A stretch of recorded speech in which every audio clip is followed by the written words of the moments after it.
Welcome class. Online classes में आपका स्वागत है। आज हम बात करने वाले हैं कक्षा 8 के अध्याय 2 की। कक्षा 8 का जो अपना अध्याय है वो है 2 और अध्याय 2 है एक चर वाले रैखिक समीकरण। एक चर वाले रैखिक समीकरण में हमने क्या किया था? एक चर वाले रैखिक समीकरण में हमने प्रश्नावली 2.2 के बारे में देख रहे थे और उसमें क्या कर रहे थे? 2.2 में हम कर रहे थे अपने समीकरण बना रहे थे और आज अपने 2.2 खत्म होने वाली है और 2.2 का अपने सवाल है सवाल नंबर 15। सवाल नंबर 15 है, मेरे पास 300 रुपए के रुपए 1, रुपए 2 और रुपए 5 वाले सिक्के हैं कि उसके पास 1 का सिक्का है, 2 का है और 5 का है और कुल मिला के जब इन सिक्कों को मिलाया जाता है तो टोटल हो जाती है उसके 300। 2 रुपए वाले सिक्कों की संख्या 5 वाले सिक्कों की संख्या की 3 गुनी है और सिक्कों की कुल संख्या आपके 160 है। जो हमने पीछे सवाल किया था कौन सा? आपके खजांची वाला, जो नोटों वाला सवाल किया था वैसा ही सवाल है कि 2 रुपए के सिक्कों की संख्या आपके क्या है? 5 वाले सिक्कों की संख्या की 3 गुनी है कि 5 वाले सिक्कों की 3 गुनी है तो 5 वाले सिक्के मान लो 5 है। 5 वाले सिक्के कितने हैं? 5 है। तो 2 के सिक्के कितने होंगे? 3 गुनी का मतलब 15 है कि इसको क्या कर लेता हूं? x मान लेता हूं तो ये क्या हो जाएगा? आपके 3x हो जाएगा ना आपका। हाँ, ये कितना हो जाएगा? 3x हो जाएगा कि ये आपके x है तो इसको क्या करेंगे? क्या मानेंगे? 3x। तो मामला आपके गड़बड़ हो जाएगा कि ये आपके x इधर वाला, ये x है तो ये क्या हो जाएगा? 3x। 3 गुना कौन है? 5 वाले सिक्के। 3 गुना कौन है? 5 वाले सिक्के की 3 गुनी है। 2 वाले सिक्के 3 गुना है तो ये काम कर लेंगे, आसान काम है। तो मान लेते हैं कि माना, यहां से काम शुरू करना कि माना, बहुत ही आसान सवाल है, कंफ्यूज नहीं होना है। पहले एक किसी फिक्स 1, 5 के या 2 के को क्या मान लो? x मान के 2 वालों की संख्या 3 गुनी है तो 5 वालों को क्या कर लो? 5 वाले की संख्या की, यहां पे इस 5 वाले को x मान लो तो लिखो माना रुपए 5 के सिक्कों की संख्या। सिक्कों की संख्या क्या है आपके? सिक्कों की संख्या है आपके x। ठीक है, अब बात कर लेते हैं प्रश्नानुसार रुपए 2 के सिक्के। 2 के सिक्कों की संख्या कितनी होगी? 2 के सिक्कों की संख्या क्या हो जाएगी?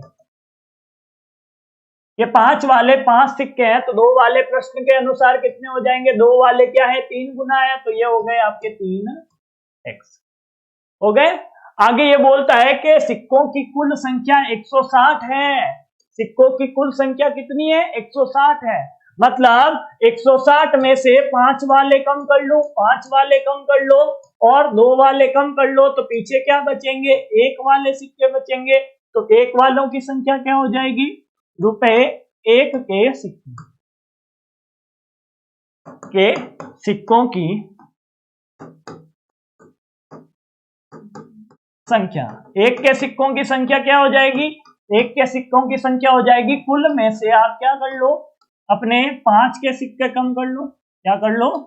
5 के सिक्के कम कर लो, x। 5 के सिक्के कितने? x।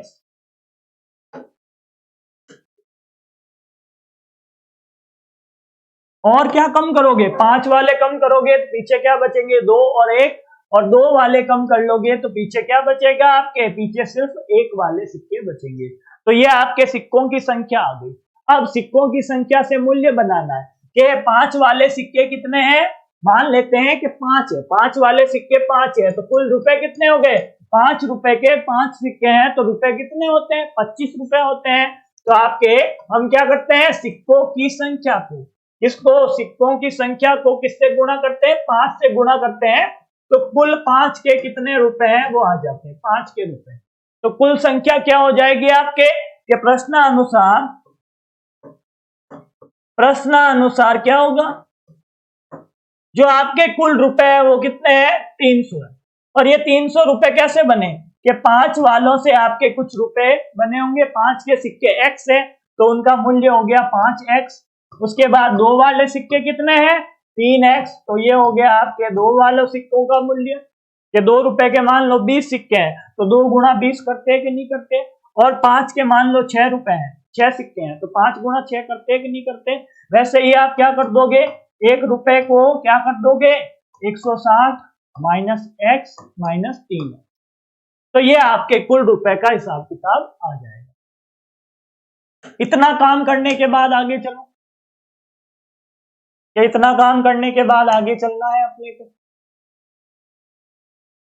आगे क्या हो जाएगा, ये एक समीकरण है और समीकरण को हल करते ही अपने x का मान आएगा। x का मान यहां से निकला, यहां से 2 रुपए निकलेंगे और यहां से सारे सिक्कों का मूल्य आ जाएगा। जो आपके पूछा है ना कि मेरे पास प्रत्येक कितने सिक्के हैं, के 5 के कितने हैं, 2 के कितने हैं, 1 के कितने हैं, वो सारा काम हम बता देंगे। तो यहां लिखो कि 300 क्या हो जाएगा, 300 बराबर ये क्या है 5x प्लस क्या है 6x प्लस 2 को 3 से गुणा करेंगे तो क्या आएगा 6 आएगा और साथ में कौन है x है। फिर प्लस 1 को किसी से भी गुणा करो कोई फर्क नहीं पड़ता, इसलिए इसको उठा के बाहर लिख लो। प्लस 160, आगे क्या है माइनस x और फिर क्या है माइनस 3x। हो गया।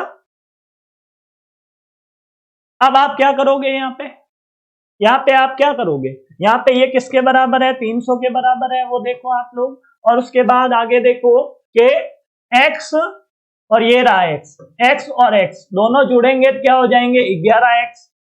कितने हो जाएंगे 5 और 6 कितने होते हैं 11, और 11 कौन है 11x है। तो 11x प्लस 160 माइनस x और 3x कितने हो गए 4x, और दोनों ही क्या है आपके माइनस के हैं तो ये जुड़ेंगे पर चिन्ह आपके माइनस का रहेगा, और माइनस का चिन्ह रहेगा।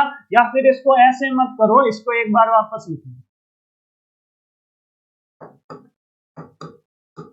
इसको एक बार वापस लिख लो कि पहले 1x कम करो, कितने हुए 11 में से 1 कम किया 10, और 10 में से 3 कम किया क्या बचा 7x, और प्लस क्या आ गया 160। इतना काम हो गया आपके। ये समझ में आया कि 11 से 1 कम करे 10 और 11 से 3 कम करे क्या हो जाएगा 7। और ये किसके बराबर है आपके 300 के बराबर है। उसके बाद आगे क्या होगा 300 के बराबर आ गया आपके, 300 के बराबर आने के बाद आगे देखो आगे क्या होगा आपके। सारा सवाल ऊपर चला गया क्या, यहां तक ही रखना है अपने को, इससे ऊपर नहीं ले जाना। कि 160 इधर लाओ 300 की तरफ, पक्षांतरण करेंगे ना 160 का तो माइनस 160, और ये किसके बराबर है 7x के। अब 300 में से 160 कम करते हैं तो क्या आता है, 300 में से 160 कम करते हैं तो आप देखो 140 बराबर क्या आएगा 7x। 140 बराबर आपके क्या आया 7x आया। तो आप क्या कर लोगे, इसको तो इधर रख दोगे और आगे का काम अपने इधर कर लेंगे हम लोग आपके लिए, ताकि आपको सब कुछ दिखता रहे। ठीक है। और यहां से 140 बराबर आपको क्या लिखना है 7x, मतलब x का मान निकालना है तो 7 का क्या कर दो 140 में भाग कर दो, ये लो भाग कर दिया, और x बराबर क्या आ गया आपके 20।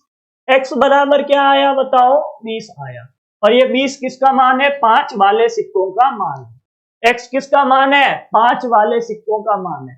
तो यहां क्या लिखोगे 5 के सिक्के, 5 रुपए के सिक्कों की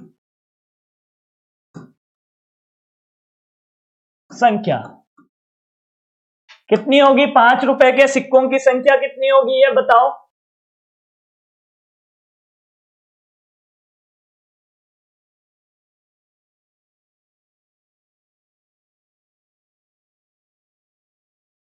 कितनी होगी, कि 5 वाले सिक्कों की संख्या x है और x का मान आपके क्या आया 20।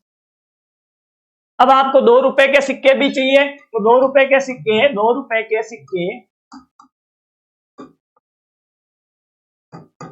सिक्कों की संख्या कितनी हो जाएगी, इसकी क्या है 3 गुनी है। इसका मतलब 20 आपके क्या है 5 के सिक्के हैं तो 20 गुणा आपके क्या करना है 3 करना है तो 2 के सिक्के कितने आ जाएंगे, 60 आ जाएंगे, ये लो 60 आ गए। और 1 के सिक्के कितने आएंगे, 1 रुपए के सिक्के। 1 रुपए के सिक्के कितने आएंगे, 1 रुपए के सिक्कों की संख्या। 1 रुपए के सिक्कों की संख्या क्या आएगी आपके, आपको क्या करना है, 160 में से 5 वाले कम करने हैं और 2 वाले कम करने हैं। तो 160 माइनस 20 माइनस 60 कितने हो गए, 60 माइनस करोगे तो 100 और पीछे क्या बचेंगे, 80। तो ये आपके क्या आ गए, 80 आपका क्या हो गया आंसर। ये भी आंसर है, ये भी आंसर है और ये भी आपका क्या है आंसर। अब आप इसको चेक करना चाहो, मान लो आप इसको चेक करना चाहो तो कैसे करोगे कि 20 गुणा 5 कितना होता है आपके 100, 20 गुणा 5 100 ही होता है ना। उसके बाद 60 गुणा 2 के 2 के कितने रुपए हुए कुल, 2 के 60 सिक्के हैं तो 2 गुणा 100, 2 गुणा 60 तो कितने हो गए 120 और 1 रुपए के 80 सिक्के हैं तो ये रुपए कितने हुए 80 हुए। तो ये 80 कर लो और इनको जोड़ोगे तो आपके क्या आएगा, इनको जोड़ोगे तो 100 प्लस 120 प्लस 80 कितना आ रहा है 300। तो ये कुल रुपए वाली शर्त भी ये क्या करता है, पूरी करता है। तो ये आपके उत्तर आ गया, मतलब ये उत्तर सही है, आप चेक कर सकते हो ये वाले उत्तर क्या है आपके सही है। तो इसके बाद आगे चलते हैं, अपने काम क्या है, इससे काम क्या है, ये पूरा उत्तर मैंने आपको करवा दिया है। और आगे देखो आप क्वेश्चन नंबर 16 में क्या करना है वो आप इसको पढ़ो और मेरे को बताओ कि इसमें क्या करूं। एक निबंध प्रतियोगिता में, इसमें एक निबंध प्रतियोगिता में आयोजकों ने तय किया कि प्रत्येक विजेता को 100 रुपए, प्रत्येक को ये क्या दे रहा है 100 रुपए दे रहा है और विजेता को छोड़कर प्रत्येक प्रतिभागी को 25 रुपए। जो विनर है, जो विजेता है,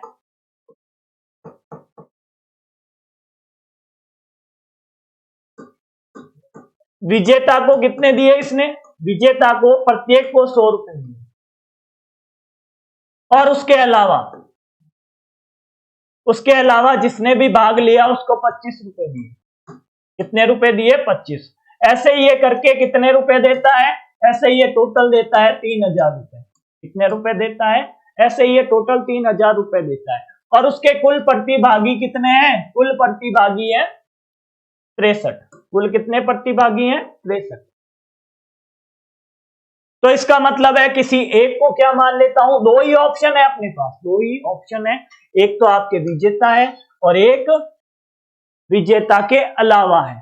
ऐसा नहीं है कि थर्ड फोर्थ का कॉन्सेप्ट है, थर्ड फोर्थ का कोई कॉन्सेप्ट नहीं है। तो यहां पे मैं विजेताओं की संख्या क्या कर लेता हूं, x मान लेता हूं। यही पूछा है ना कि प्रतिभागियों में विजेताओं की संख्या ज्ञात करो। तो माना विजेताओं की संख्या, विजेताओं की संख्या आपके पास क्या है, विजेताओं की संख्या बोल देते हैं कि x है। अब विजेताओं के अलावा क्या है अपने पास, अन्य प्रतिभागी है। तो अन्य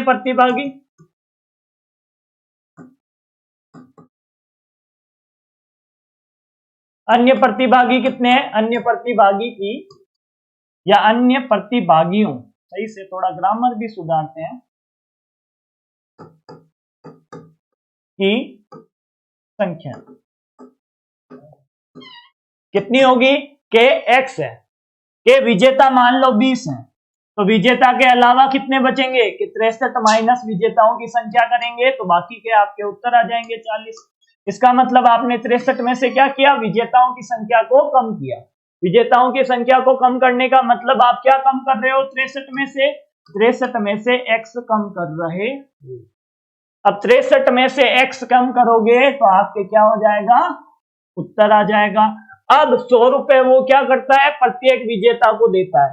तो अब लिख लो प्रश्नानुसार, किसके अनुसार,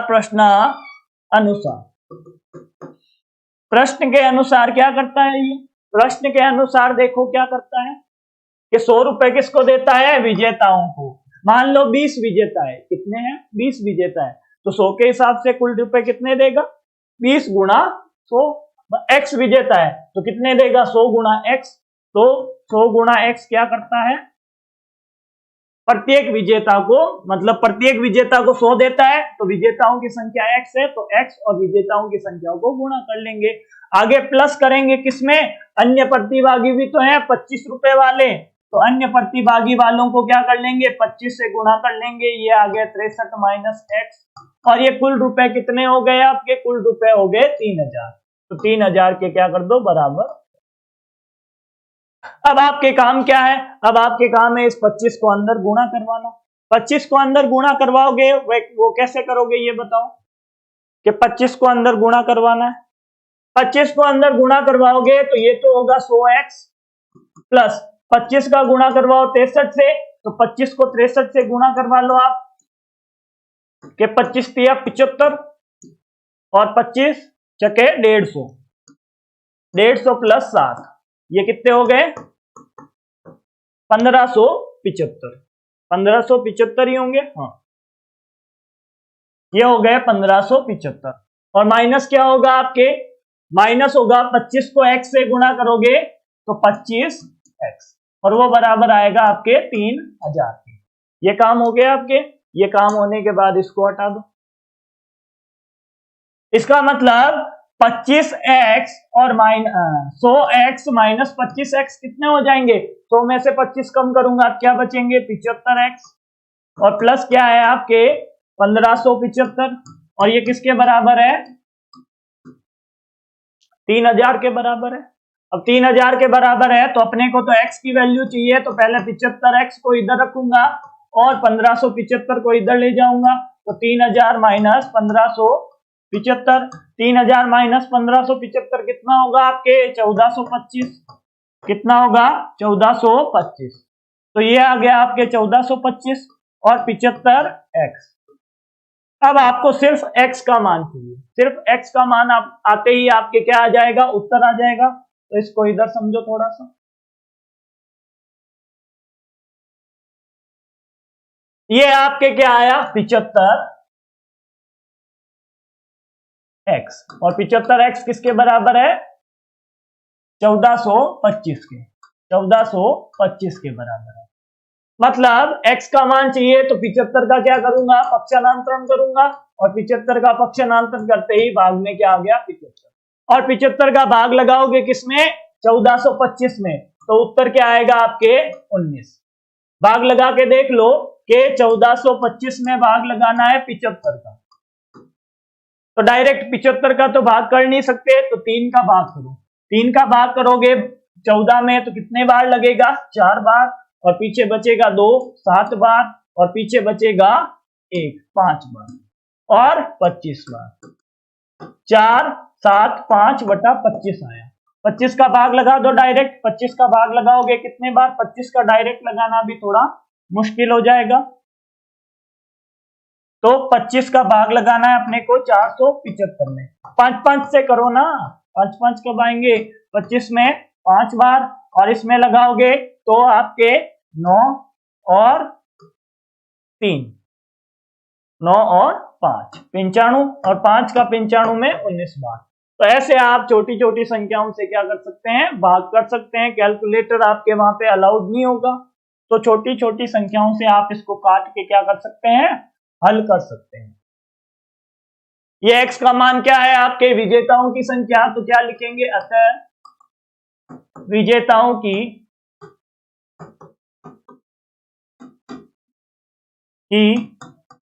संख्या क्या होगी आपके 19, और ये आपका क्या है आंसर है। अब आप लोग देखो आगे, आगे क्या आएगा आपके, आगे हम बात करेंगे, ये तो आपके एक्सरसाइज कंप्लीट हो गई है, आगे हम बात करेंगे नेक्स्ट एक्सरसाइज की। देख लेते हैं उसके कुछ एकाधिक सवाल। एक्सरसाइज क्या है आपके, निम्न समीकरणों को हल कीजिए, अपने उत्तर की जांच कीजिए। ये एक नया काम और बताया है इसने कि अपने उत्तर की जांच करो। अपने उत्तर की जांच कैसे करेंगे, अपने उत्तर की जांच कैसे की जाती है, आपके जब आप समीकरण को हल करोगे तो क्या होगा, x का मान आएगा, क्या आएगा, मान लो x का मान आता है 2, उस x के मान को वापस आपको क्या करना है, समीकरण में रखना है, और देखना है दोनों पक्ष बराबर आते हैं कि नहीं आते हैं। ये काम आपको करना है। अब आपके समीकरण क्या है, एक्सरसाइज 2.3 में आई है। यदि ये 2.1 के जैसी होती, कैसी होती, 2.1 के जैसी होती तो उसी प्रश्नावली में आ जाती। इनमें कोई खास बात होगी तभी तो ये आपके 2.3 में पूछी गई है अलग से। इनमें खास बात बताता हूं आपको, इनमें जो खास बात है वो मैं आपको बताता हूं कि ये 2.3 में क्यों पूछी गई है। इनमें खास बात यह है कि यहाँ आपके बराबर है, यहाँ पे बराबर है, यहाँ पे बराबर है, बराबर है, सब में बराबर लगा हुआ है ना। आपके 10 सवाल है, 10 में बराबर के लेफ्ट साइड में भी चर है और राइट साइड में भी चर है, दोनों पक्षों में चर उपयोग में लिए गए हैं। जबकि आपके जो आपके 2.1 प्रश्नावली थी उसमें आपके एक ही पक्ष में क्या था, चर था। यही फर्क है बस। अब इस फर्क को खत्म करने के लिए एक सर हमें कैसे पता चलेगा कि इनको कैसे हल करूं, तो हल करना इनको बहुत ही आसान है। आपको कुछ नहीं करना, पहले संख्याओं को एक तरफ ले जाना है और उसके बाद चरों को एक तरफ लेके आना है और आपके उत्तर आपके सामने आ जाएंगे। अब आप देखो सवाल नंबर 1। सवाल नंबर 1 क्या है आपका, 3x बराबर 2x प्लस 18। अब सवाल नंबर 1 में आप क्या करोगे, मैंने बोला था कि लेफ्ट साइड में भी चर है और राइट साइड में भी आपके चर है। अब दोनों में से ये डिसाइड करो चर किधर बड़ा है। कि चर आपके लेफ्ट साइड में बड़ा है तो राइट साइड वाले को उठा के लेफ्ट में लेके आ जाओ। किसका पक्षांतरण करना है, 2x का। अब ये बात लिखने की जरूरत नहीं है, वो अगला अपने आप समझ जाएगा। आप क्या करो, पहले अपने सवाल को लिख लो हल के लिए। हल करने से पहले हमेशा अपने समीकरण को लिखा करो कि 3x बराबर 2x प्लस 18। अब आपको क्या करना है, इस 2 का क्या करना है, पक्षांतरण करना है, बराबर के दूसरी तरफ लेके आना है। 2 क्या है, प्लस का है, बराबर के दूसरी तरफ आते ही माइनस का हो जाएगा। तो 3x के माइनस में कौन आ जाएगा, 2x, और बराबर आ जाएगा 18। हो गया आसान। 3 में से 2 कम करोगे क्या बचेगा, 1 बचेगा और 1 को लिखने की जरूरत नहीं होती है। और 3 में से 2 कम क्या किए, x कम किए, तो उत्तर क्या आएगा, x, और आ जाएगा बराबर 18। तो यही आपका क्या है, उत्तर है। अब आंसर x का मान आना जरूरी है, पर x का मान आते ही आपके आंसर नहीं होगा। आपको क्या करना है, जांच करनी है। क्या करनी है, जांच करनी है। और जांच करने के लिए आप क्या करोगे, समीकरण में x बराबर 18 रखने पर आप क्या करोगे, जांच कैसे करोगे, जांच जब भी शुरू होगी सबसे पहले यही आएगा कि चर क्या है वो आप इसमें रखोगे। कि चर t है, t बराबर 18 रखने पर ये लाइन फिक्स लिखनी है। और x की जगह आप क्या कर लो, 18 लिख लो। कि 3x की जगह 18 लिखो, बराबर फिर क्या है 2x, मतलब 2 तो लिखो और x की जगह 18 लिखो, और प्लस क्या है 18। आंसर क्या आएगा आपके, 18 को 3 से गुणा करो, 18 3 54, और 18 दूना 36 प्लस 18, 36 और 18 कितने होते हैं, 54 होते हैं, और दूसरी तरफ भी 54 है। दोनों तरफ बराबर आंसर आ रहे हैं, मतलब LHS किसके बराबर है, LHS किसके बराबर है, RHS के। इतना लिख के छोड़ के आ जाना, पूरे नंबर मिल जाएंगे। तो ये बात जिसको समझ में आई है उसके लिए थोड़े आगे चलते हैं। आगे है आपके सवाल नंबर 2। सवाल नंबर 2 थोड़ा सा और एक्स्ट्रा एडवांस में इसमें दे दिया। तो यहां पे आप क्या करोगे, 5t माइनस 3, 5t माइनस 3 क्या होगा, और 3t माइनस 5, मतलब 5t माइनस 3 बराबर 3t माइनस 5। अब इतना काम करने के लिए आप क्या करोगे, मैंने बताया था पहले आप हल के लिए आप क्या कर लो, अपने समीकरण को लिख लो कि 5t माइनस 3 बराबर 3t माइनस 5। इतना काम कर लो। फिर ये निर्धारित करो कि चर किधर छूटा है। चर आपके लेफ्ट और राइट में है, दोनों तरफ चर मिलेंगे। छोटा किधर है, छोटा आपके 3t है। छोटा क्या है, 3t है, तो इस 3t का क्या कर दो, पक्षांतरण कर दो। 3t का पक्षांतरण करोगे तो 3t चल के आएगा दूसरी तरफ, और प्लस का है तो हो जाएगा माइनस का। माइनस का हो गया। अब माइनस का होने के बाद आप क्या करो, इस t और इस t को पास पास में लिखो, ये 5t माइनस 3t और माइनस 3 बराबर माइनस 5। इतना काम हो गया आपके, कंफ्यूजन तो नहीं है कोई भी। अब आपके चर तो एक तरफ आ गए, और ये संख्या अपने को इधर नहीं चाहिए, तो संख्या को भी पक्षांतरण करवा दो। बाद में संख्या को उठा के दूसरी तरफ पटक दो। तो 5 में से 3 कम किए तो क्या आए, 2 आए, और 2 क्या है, 3 है, और बराबर में आएगा -5, और 3 जब माइनस का है पक्षांतरण होते ही किसका हो जाएगा, प्लस का 3 हो जाएगा। अब प्लस का 3 हो गया आपके, और प्लस का 3 होने के बाद ये देखो कि माइनस का 5 और प्लस का 3, माइनस का 5 प्लस का 3, दोनों के बीच में अंतर कितना है, 2 का, और बड़ी संख्या किसकी है, माइनस की, तो यहाँ माइनस की, मतलब उत्तर क्या आएगा, माइनस का 2, और ये t 2t। सिर्फ t का मान ज्ञात करना है, तो -2 बटा क्या आ जाएगा, 2। 2 का भी तो पक्षांतरण करेंगे यहाँ से, तो बटा 2 आ जाएगा, और उत्तर आएगा माइनस का 1। t बराबर क्या आया आपके, माइनस का 1। यहाँ पे आपको सवाल नहीं छोड़ना है, उत्तर नहीं छोड़ना है। अब आपको क्या करना है, यहाँ पे आपको अभी तक जांच करनी है, जांच करना अभी आपका बाकी है। तो लिखो जांच, क्या करना है, अपने उत्तर को चेक करना है। जांच करोगे तो लिखोगे समीकरण में t बराबर -1 रखने पर, -1 रखोगे, t की जगह -1 रखना है, तो यहाँ आएगा 5, और t की जगह -1, उसके बाद -3 बराबर 3, t की जगह क्या रखोगे, -1 -5। इतना काम कर लिया। अब बराबर के दोनों तरफ मान बराबर आने चाहिए, मतलब इधर और इधर दोनों तरफ बराबर मान आएंगे, मतलब आपका मान क्या है, सही है।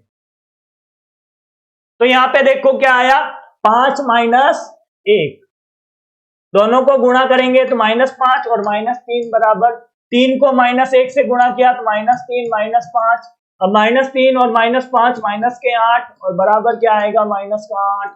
दोनों बराबर है तो नीचे लिख देना LHS बराबर RHS। ये आपके जांच हो गई। तो आगे हम बात करेंगे नेक्स्ट क्लास में। यहाँ तक तो हो गए आपके, कोई भी डाउट नहीं बचा होगा मेरे ख्याल से। तो आगे नेक्स्ट क्लास में बात करेंगे। आज के लिए बस इतना ही। Thank you.